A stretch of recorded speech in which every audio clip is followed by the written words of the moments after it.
Gives the idea about the valencies of the coordination compound. Coordination compound में किस प्रकार की वैलेंसीज हैं यहाँ पर, और इसके according to Alfred Werner there are two types of valencies. एक होता है प्राइमरी वैलेंसी, दूसरा होता है सेकेंडरी वैलेंसी। इसको हम कहते हैं पीवी और एसबी कह रहे हैं। अभी डिफरेंशिएट किए प्राइमरी वैलेंसी और सेकेंडरी वैलेंसी क्या होता है। प्राइमरी वैलेंसी एक प्रकार का टेम्पोररी वैलेंसी है। ये किसके बारे में बताता है, that is oxidation state, that is it is responsible for the oxidation state. ये कहाँ मौजूद होता है, that is inside as well as outside of the complex. वो जो स्क्वायर कॉम्प्लेक्स दिखता है आपको, उसके अंदर भी हो सकता है और बाहर भी हो सकता है, क्योंकि ये तो टेम्पोररी है, एज लाइक चेयर। इसको रिप्रेजेंट कैसे करते हैं, डॉट डॉट से इस तरीके से करते हैं।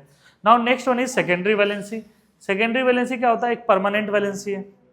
परमानेंट वैलेंसी किसके बारे में आइडिया देता है, कोऑर्डिनेशन नंबर के बारे में, क्योंकि कोऑर्डिनेशन नंबर हो गया that is number of coordinate bond formed by central metal atom. ये हो गया कोऑर्डिनेशन नंबर। ये कहा रहता है ओनली इनसाइड द कॉम्प्लेक्स, क्योंकि ये तो परमानेंट है, as like sofa. As like sofa ये क्या है, परमानेंट है, तो ये क्या रहेगा, ओनली इनसाइड द कॉम्प्लेक्स। और ये कैसे रिप्रेजेंट करते हैं, तो कंटिन्यूअस लाइन से रिप्रेजेंट करते हैं।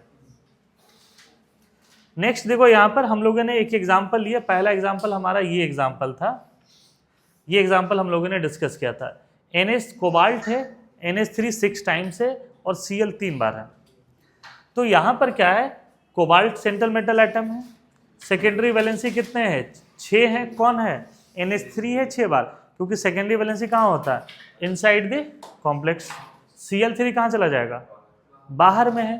तो ये क्या है, प्राइमरी वैलेंसी है, क्योंकि इस कोबाल्ट के ऊपर जो भी चार्ज है वो किसकी वजह से है, Cl की वजह से। NH3 तो न्यूट्रल है, तो इसकी वजह से कोई चार्ज नहीं है। फिर प्राइमरी वैलेंसी Cl है 3 है। अब देखो कैसे रिप्रेजेंट कर रहे हैं हम लोग इसको। कोबाल्ट है, ये कंटिन्यूअस लाइन से 6 के 6 हम NH3 लिखते हैं। जब 6 बॉन्ड बनाएगा तो 6 हाइब्रिड ऑर्बिटल होंगे, sp3d2 या d2sp3, जो भी चीज़ें हो जाए, दोनों केस में ऑक्टाहेड्रल ही बनेगा। तो ये हम लोगों ने NH3 को फिक्स्ड बना दिया, दैट इज ये सेकेंडरी वैलेंसी है। अब क्या है कि कोबाल्ट के ऊपर +3 है और ये जो Cl है वो Cl माइनस है। इनके बीच में आयनिक इंट्रैक्शन होंगे, तो आयनिक इंट्रैक्शन का कोई पोजीशन नहीं होता, ये नॉन डायरेक्शनल नेचर होता है, तो इसको कहीं से भी उठा करके हम लोग ले आ सकते हैं। ठीक है, फिर देखो यहाँ से नेक्स्ट जो हम लोग बात कर रहे हैं, कोबाल्ट NH3 5Cl और ये क्या है, Cl2 है। इस केस में क्या है, एक Cl अंदर आ गया, मतलब ये जो Cl है वो सेकेंडरी वैलेंसी का भी पार्ट है और प्राइमरी वैलेंसी का भी पार्ट है। सर क्यों, क्योंकि ये रिस्पॉन्सिबल है कोऑर्डिनेशन नंबर के लिए भी और ये रिस्पॉन्सिबल है ऑक्सीडेशन नंबर के लिए भी, तो ये उसको लिखे। तो सेकेंडरी वैलेंसी 6 है, दैट इज 5 NH3 और 1 Cl। प्राइमरी वैलेंसी क्या है, 3 Cl है। अब इसमें देखो हम लोगों ने क्या किया, 5 NH3 को देखो इस तरीके से बनाया, 1 NH3, 2 NH3, तीसरा है, चौथा है और ये 5वां NH3 है। उसके बाद हम लोग क्या कर रहे हैं, Cl देखो, ये जो Cl है ना, ये प्राइमरी वैलेंसी और सेकेंडरी वैलेंसी दोनों है, इसलिए देखो इसको कंटिन्यूअस लाइन से भी रिप्रेजेंट किया और डॉटेड लाइन से भी। बट ये Cl जो है वो सिर्फ और सिर्फ क्या है आपका, ये प्राइमरी वैलेंसी। ये समझ में आया आपको।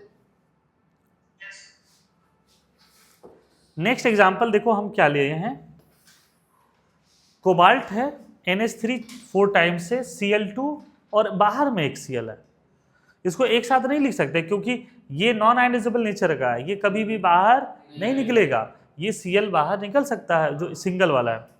तो इस केस में क्या हो गया कि NH3 कितनी बार है, 4 बार। तो देखो हम लोगों ने 4 बार इसको यहाँ पर रख दिया। अब इसके बाद है कि 2 Cl अंदर है, मतलब ये क्या है, सेकेंडरी वैलेंसी भी है और क्या है, प्राइमरी वैलेंसी है। इसलिए देखो कंटिन्यूअस लाइन से भी इसको रिप्रेजेंट किए हैं और डॉटेड लाइन से भी रिप्रेजेंट किए। और ये एक Cl है जो कि सिर्फ प्राइमरी वैलेंसी है, इसको कहीं भी लगा सकते हैं, यहाँ लगा दिए, इधर लगा दिए, कहीं भी लगा सकते हैं। लास्ट एग्जाम्पल देखो हम लोगों ने क्या यूज किया था, कोबाल्ट NH3 3 टाइम्स और क्या है, Cl3 है। तो इस केस में ये कोबाल्ट हो गया और ये सभी के सभी क्या है, सेकेंडरी वैलेंसी है, और Cl जो है तीनों प्राइमरी वैलेंसी भी है। इसलिए देखो कि हम लोगों ने यहाँ पे क्या किया, NH3 और ये क्या है, NH3। तो ये क्या है, 1 Cl, ये 2 Cl और ये क्या है, ये तीसरा Cl है। ये चीज़ें क्लियर है? तो ये तीनों Cl प्राइमरी वैलेंसी भी और सेकेंडरी वैलेंसी भी। तो हमें लगता है ये वार्नर्स थ्योरी अब समझ में आ गया होगा सभी बच्चों को। तो ठीक है,